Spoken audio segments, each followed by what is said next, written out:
Okay, so from where we left off last week, which was that we knew from looking at the source code of Mozilla with Firefox and Google with Chrome that a bunch of certificates had been created without apparently the knowledge of this DigiNotar certificate authority in the Netherlands. Now what we know from the report which has been issued by Fox IT, who is the independent auditing firm that DigiNotar hired to come in and analyze their breach, is that a number of DigiNotar servers were compromised by intruders who obtained administrative rights through the interval between June 17th and July 22nd. So, first of all, that's 6 weeks, essentially, of time during which bad guy or guys had access to the ability to produce fraudulent certificates signed by an authority that all of our browsers at the time trusted completely. So that's really bad. DigiNotar detected this intrusion on July 19th and said nothing to no one, which is really the problem. And I will get back to that in a minute, because in the Mozilla blog, the Mozilla security blog, this is one of the reasons they've issued a second update to Firefox, is they're not pulling any punches any longer with DigiNotar. They did more of a surgical removal of trust, which I described in detail last week. Now it's just gone. They want nothing to do with these folks any longer because of the way DigiNotar handled the breach. It's one thing to get breached, it can happen, but it's an entirely different thing if somebody who is trusted doesn't immediately belly up to the bar and take responsibility for what has happened, and these guys stayed silent. What we now know is that, are you sitting down?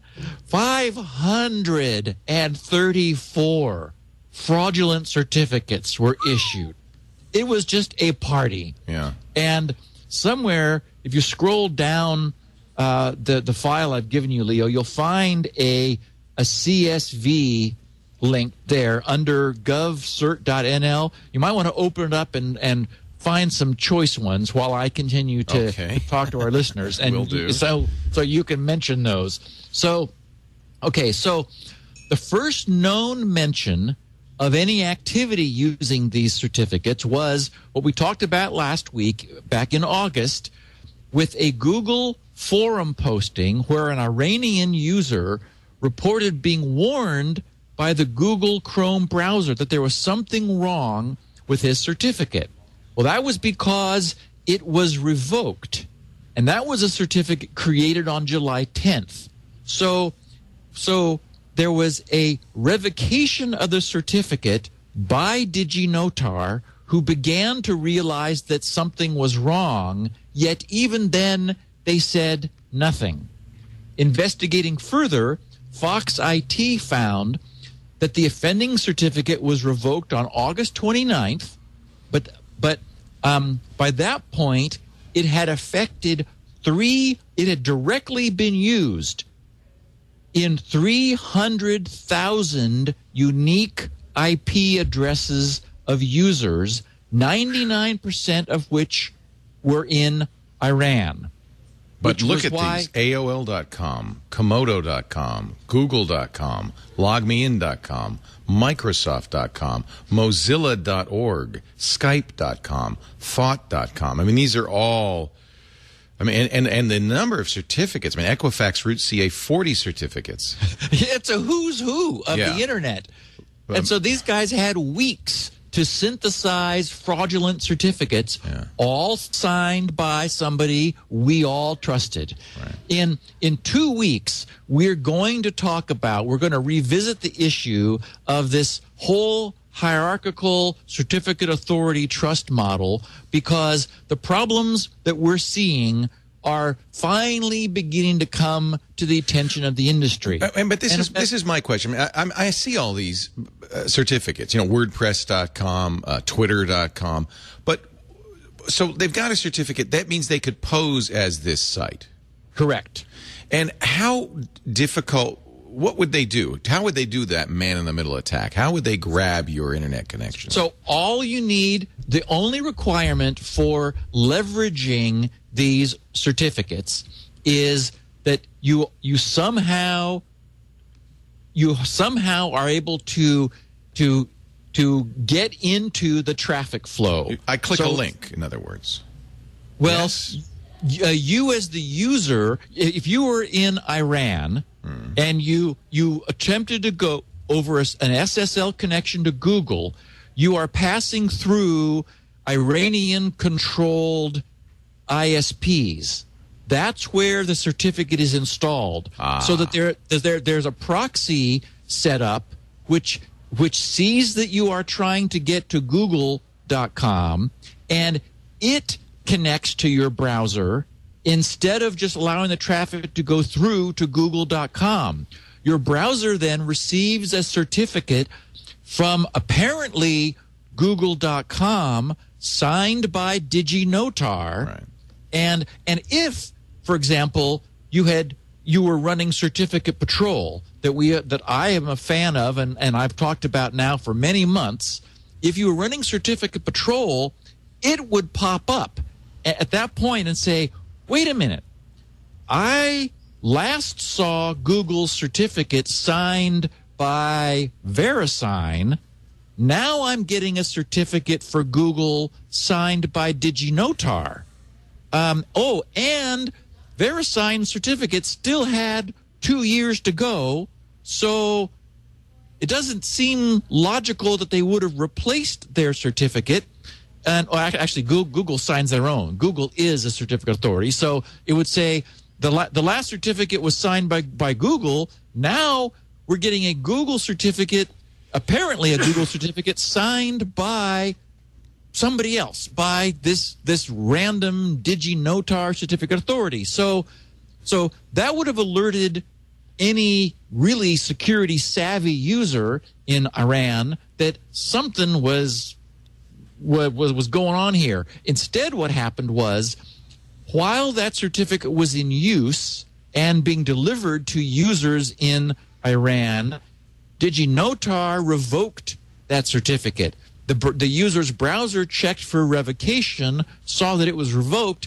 That's what popped up a notice that caused this user to make a forum posting, and that's where the world began to first know that something was going on that was not copacetic.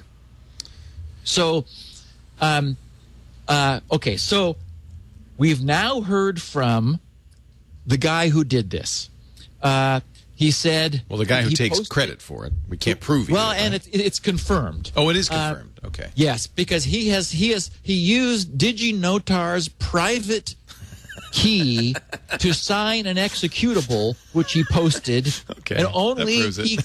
Yes, exactly. So he posted a paste bin. He said, and I'm going to share this because it's interesting and there's lots of details in here, and we get some sense into his psyche. Hi again. I strike back again, huh? I told all that I can do it again. The ego of these guys. God. Oh, yeah. I told all in interviews that I still have accesses in Komodo resellers. I told all I have access to most of CAs. You see that words now? You know I have access to 4 more high, all caps, profile CAs, which I can issue certificates from them to, which I will. I won't name them. I also had access to StartCom CA. I hacked their server too with so sophisticated methods he was lucky by being sitting in front of HSM for signing. I will, and what he's referring to is that the StartCom CTO did actually see a hack in process and was able to stop it. And so this guy going on says, I will name just one more, which I still have access, Global Sign. Let me use these accesses and CAs. Later I'll talk about them too. I won't talk so many detail for now, just I wanted to let the world know that anything, all caps, you do will have consequences. Anything your country did in past, you have to pay for it. Oh, boy. I was sure if I issue those certificates for myself from a company will be closed and will not be able to issue certs anymore.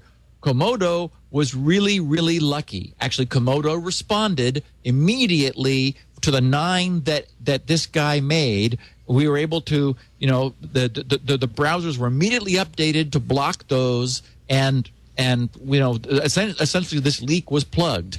DigiNotar, of course, the breach was vastly larger and longer, and they didn't take responsibility for it. So they are essentially out of business. So he says, I thought if I issue certs from Dutch Gov CA, they'll lose a lot of money. But I remembered something, and I hacked DigiNotar without more thinking in anniversary of that mistake. When Dutch government exchanged 8,000 Muslim for 30 Dutch soldiers and animal Serbian soldiers killed 8,000 Muslims in same day, Dutch government have to pay for it. Nothing has changed. Just 16 years have been passed. Dutch government's $13 million, which paid for DigiNotar, will have to go directly into trash. It's what I can do from KMs away, whatever that means. It's enough for Dutch government for now to understand that one Muslim soldier worth 10,000 Dutch government. Okay, and he says, I'll talk technical details of attack later, of hack later. I don't have time now, but I got access to 6-layer network behind internet servers of DigiNotar, how I found passwords, how I got system privilege in full, patched, and up-to-date system, how I bypassed their N-cipher net hardware security, their hardware keys, their RSA certificate manager, their 6th-layer internal cert network, which have any connection to internet, how I got full remote desktop connection when there was firewalls that blocked all ports except 80 and 443 and doesn't allow reverse or direct VNC connections, and more and more and more. After I explain, you'll understand how sophisticated attack it was. It will be a good hacking course for hackers like Anonymous and Lulzsec. Then we get a smiley face. There was so many zero-day bugs, methods, and skill shows. Have you ever heard of XUDA programming language, which RSA Certificate Manager uses it? No. I heard of it in RSA Certificate Manager, and I learned programming in it in same night. It is so unusual, like greater than sign in all programming language is, but XUDA, it is left curly brace. Anyway, I'll talk about. You don't have to read the whole thing. I mean, I get I get the gist of it. However, what do you think of this guy's skill? Well, he does show one thing which is disturbing. He says, by the way, ask DigiNotar about this username/password combination. And so he says username is production/administrator, which is the domain administrator of Certificate Network.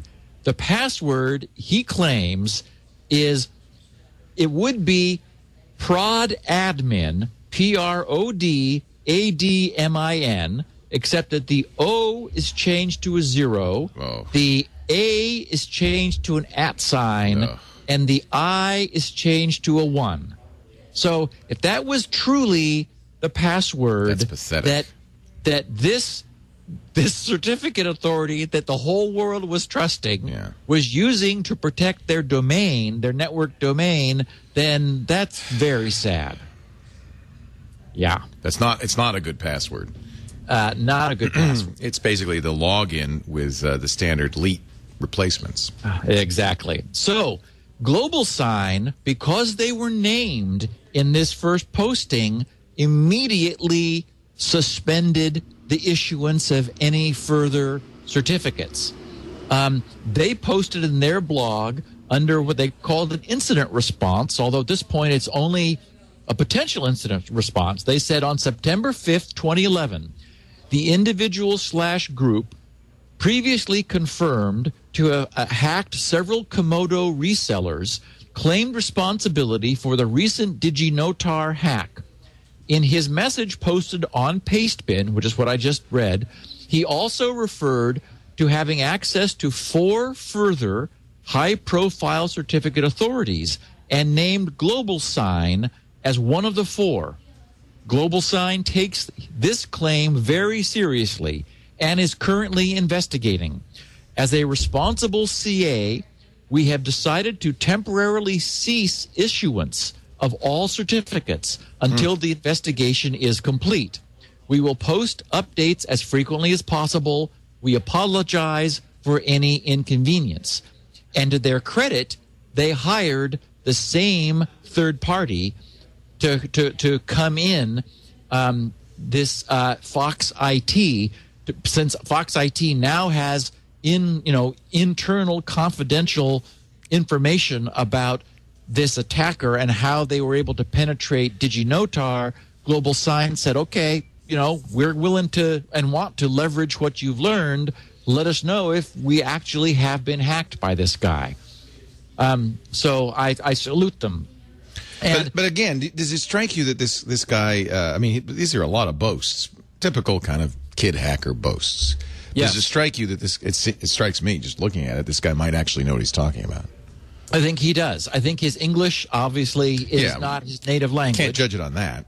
No, and if anyone's curious, I won't drag our listeners through his second posting, but he's made another posting, and we have the link in the show notes, where he gives additional details and essentially responds to, on a Q&A-like basis, to the other things which have been posted about him in the interim. So my take is the fact that he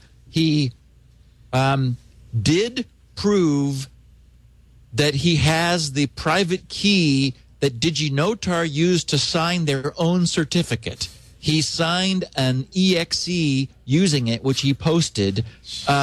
It means that he's the guy. Yeah. Or he got it from someone who is, but very likely he's the guy. And there's a lot of bravado in this. At the end he says, never forget, I'm just 21. You have to see much more from me. And, there's a lot of boasting and bravado. And right. But that's the nature. That's why pretty common. That's why people do this. That's why we coined the term script kiddie, was because, this guy's more than a script kiddie, I would guess. Yeah, he is.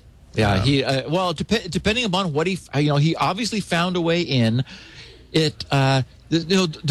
Remember that years ago, Leo, I stumbled on the number of root CAs which were in our browsers, and that's when I just said, okay, stop the presses. Yeah, we're in trouble. Right. And so there's a vulnerability, obviously. Yeah, this is trusting too many people. And this guy sounds politically motivated. I think that's a little scary too. He sounds like he might be a terrorist, in effect, a digital terrorist. He wants to be called Unstoppable Genius Digital Hacker. I don't think that's even a good acronym. UGDH.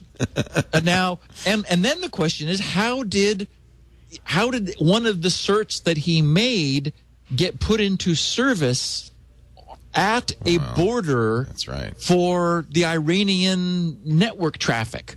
Because and he addresses that. He says that people say this is a governmental hack. He says, no, it's just me all by myself. No governmental hack involved.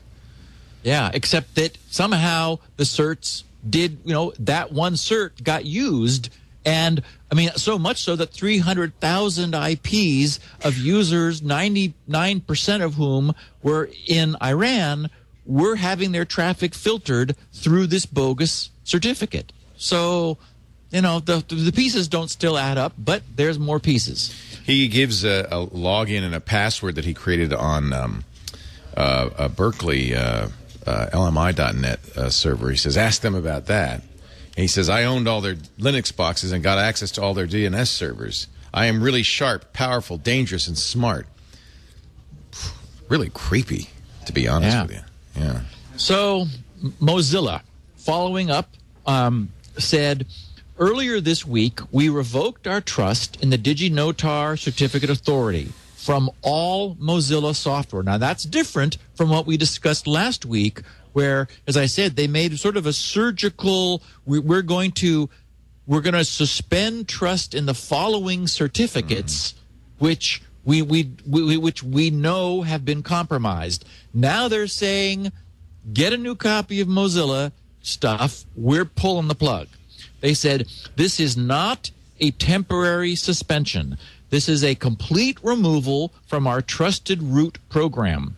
Complete revocation of trust is a decision we treat with careful consideration and employ as a last resort.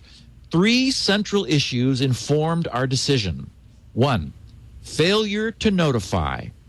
DigiNotar detected and revoked some of the fraudulent certificates 6 weeks ago without notifying Mozilla. This is particularly troubling since some of the certificates were issued from our own, or issued for our own addons.mozilla.org domain. 2, the scope of the breach remains unknown. While we were initially informed by Google that a fraudulent star.google.com certificate had been issued, DigiNotar eventually confirmed that more than 200 certificates had been issued against more than 20 different domains. Of course, now we know it's way more than that.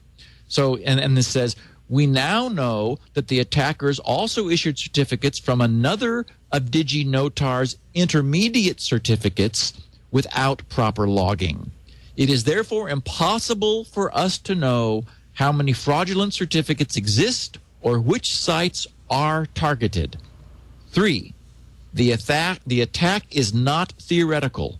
We have received multiple reports of these certificates being used in the wild. Mozilla has a strong history of working with CAs to address shared technical challenges as well as responding to and containing breaches when they do arise. In an incident earlier this year, we worked with Komodo to block a set of misissued certificates that were detected, contained, and reported to us immediately. In DigiNotar's case, by contrast, we have no confidence that the problem had been contained.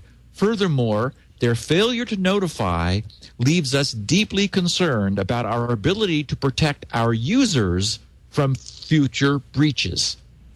And then they talk about this the subsidiary, which is Stat der Nederlanden certificates, saying DigiNotar issues certificates as part of the Dutch government's PKI override, that is the PKI government program.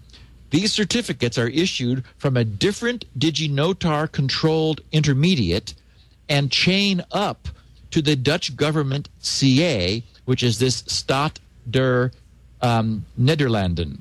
The Dutch government's Computer Emergency Response Team, GovCert, indicated that these certificates are issued independently of DigiNotar's other processes and that, in their assessment, these had not been compromised. The Dutch government therefore requested that we exempt these certificates from the removal of trust, which we agreed to do in our initial security update earlier this week. That was what I was talking about this surgical removal. That was the 6.0.1 update to Firefox. The Dutch government has since audited DigiNotar's performance and rescinded this assessment. We are now removing the exemption for these certificates, meaning that all DigiNotar certificates will be untrusted by Mozilla products. We understand that other browser vendors are making similar changes, except Apple, apparently. We're also working with our Dutch localizers and the Bits of Freedom group in the Netherlands to contact individual site operators using affected certificates. The integrity of the SSL system cannot be maintained in secrecy.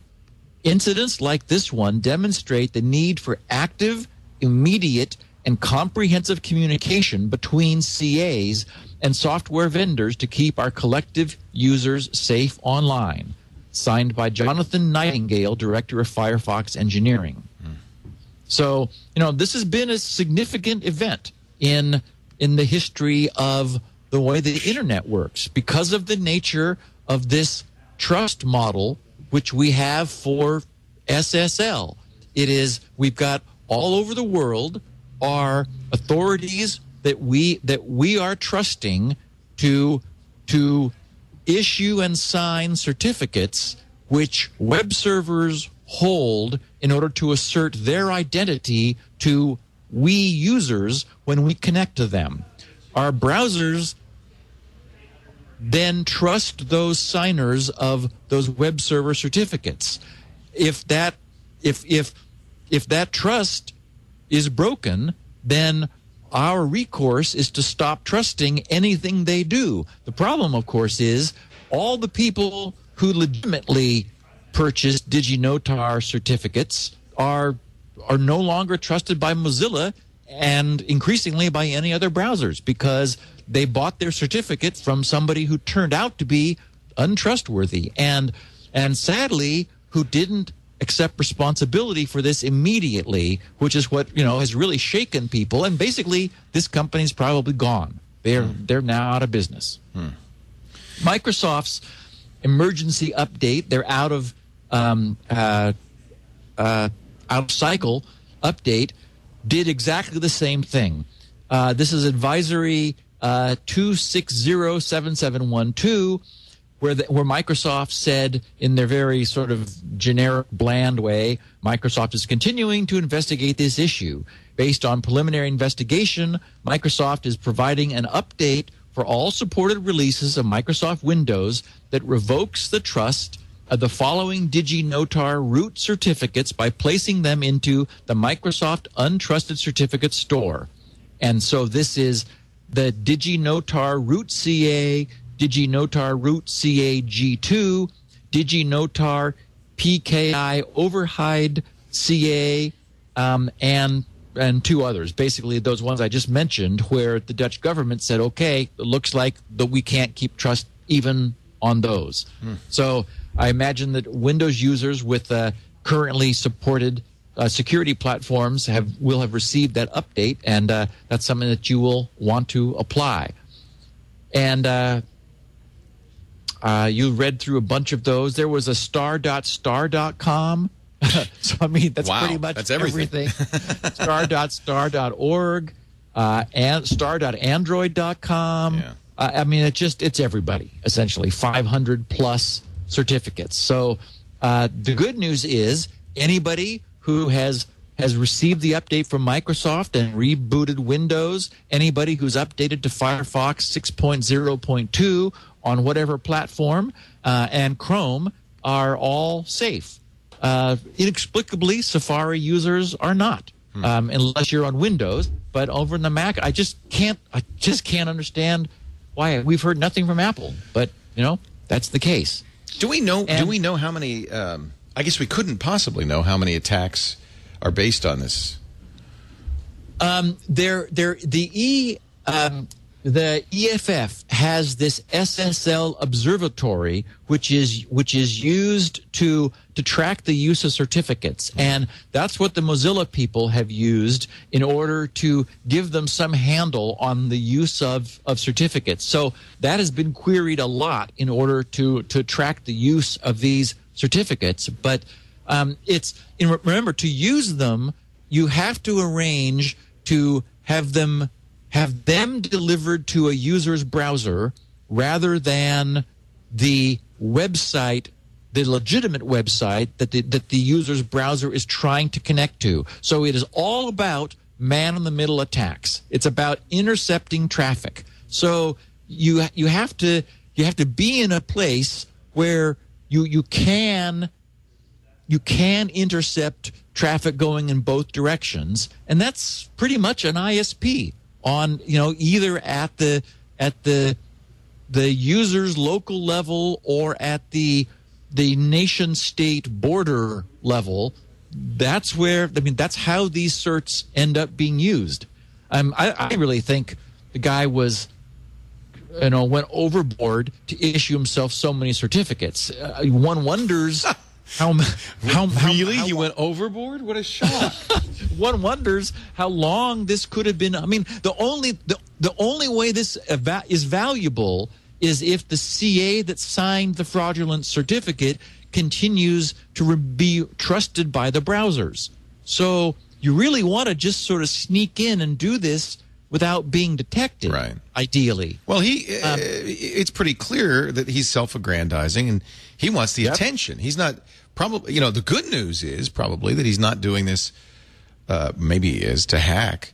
Now, it's also possible, and Eon pointed this out in the chat room, that this whole paste bin manifesto could be disinformation. It could be a government, in fact, doing this, but wants people to think it's a, kind of cracked up individual. That's a very, very good point. We don't know otherwise. We have no idea. We do know that somehow 300,000 Iranian users or 300,000 IPs inside of Iran did have one of these certificates used to allow someone to essentially hack into all of their Google accounts, right, which is what this meant. Which the government might well have wanted to do, looking for dissidents. Yeah, and remember that the way Google maintains login is that there's a cookie which would have been, which any attacker who had this certificate and a man in the middle position on the traffic flow, they would have grabbed their Google login cookie and then been able to impersonate them across any Google services that user was using. So that's a very powerful hack. None of the people that he gives out passwords to have admitted that this, well, we know that because he used a key, a private key, that he had access to this data. Yeah. So we know that this is a legitimate paste bin posting. We just don't know if it's disinformation or misdirection or really there is. We know exactly. We don't know who the individual is, if it is an individual. Right. But we know that whoever posted this has proven that they were inside of DigiNotar. Right. And as a number, Zephyr, I think, posted in our chat room, the guy doesn't really matter. What matters is what the hack was, how it happened, the failure to protect us, all of that, much more so than who did it. Yeah, and again, I got a tweet from someone who communicates with me through Twitter, Walid Damani, who tweeted We've talked about him before, yeah. Yes, he tweeted from Lebanon saying, "The question on my mind is how trustworthy are other CAs? Like DigiNotar, other CAs are not uncompromisable." And my thought is, well, it's worse than that. Because, for example, in the United States, we know that we have legislation, the whole Patriot Act stuff, where our government is able to issue orders for corporate entities to behave as the government wants them to and to prevent them from saying anything. So who's to say that VeriSign, that Network Solutions, that GoDaddy, that other trusted certificate authorities haven't issued certificates on behalf of our government or other governments? I mean, I've said I've poked fun at the Hong Kong post office, but they're able. The fundamental problem here is that our browsers are trusting a huge network of third parties, and the nature of this architecture is every single one of them must be perfect in order for the system to work. Well, that is a bad model. So in 2 weeks, we're going to revisit this. We're going to look at this the certificate authority trust model past, present, and future, because people are beginning to talk about alternative ways of setting things up. Yeah, and in fact, that's what this kid says, if this is a real kid, in his post, is this breaks SSL, this breaks the internet. And if I could do this, then you really have to. And he also, of course, asserts he's got a perfect system that would